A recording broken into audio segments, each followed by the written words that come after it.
तो स्टूडेंट अब हम डिस्कस करेंगे टाइप्स ऑफ पावर। आपकी पावर तीन तरह की होती है। जब भी हम किसी सर्किट को पावर देते हैं तो हम उसे कुछ एक्चुअल पावर देते हैं कि उसके अंदर हमने एक्चुअल, जैसे किसी सर्किट, ये एक सर्किट है मेरे पास,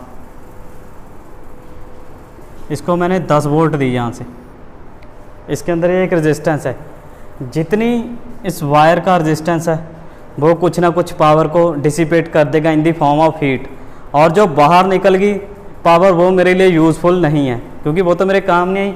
और इस रेजिस्टेंस के पास टोटल पहुंची 9.5 वोल्ट।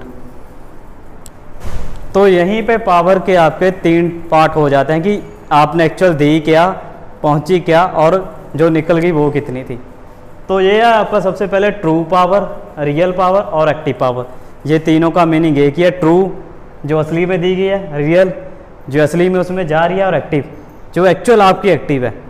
तो किसी भी सर्किट को जो आप एक्चुअल पावर देते हो, किसी मोटर को चलाने के लिए 220 वोल्ट देते हो, वो है उसकी एक्चुअल पावर कि उसको मैंने इतनी पावर दे दी, ठीक है। और उसका फॉर्मूला ये है, वो आपकी पावर वॉट में होती है, S = V/I। उसके बाद है एपरेंट पावर। एपरेंट क्या होता है? पहुंच। जितनी पावर आपने सर्किट को दी, उसके बाद रास्ते में जो उसके लॉसेस हुए, लॉसेस के बाद उस मोटर के पास जो पावर पहुंची उसे बोलते हैं एपरेंट पावर, ठीक है। तो इसका फॉर्मूला होता है PV/I × cos φ। Voltage and current, cos φ होता है cosine angle between voltage and current.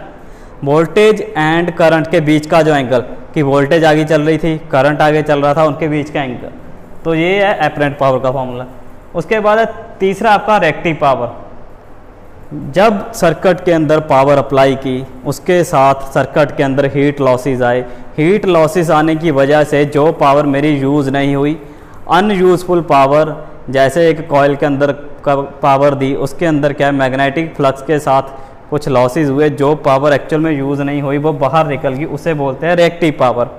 इसका फॉर्मूला होता है Q = V/I × sin φ, ठीक है जी।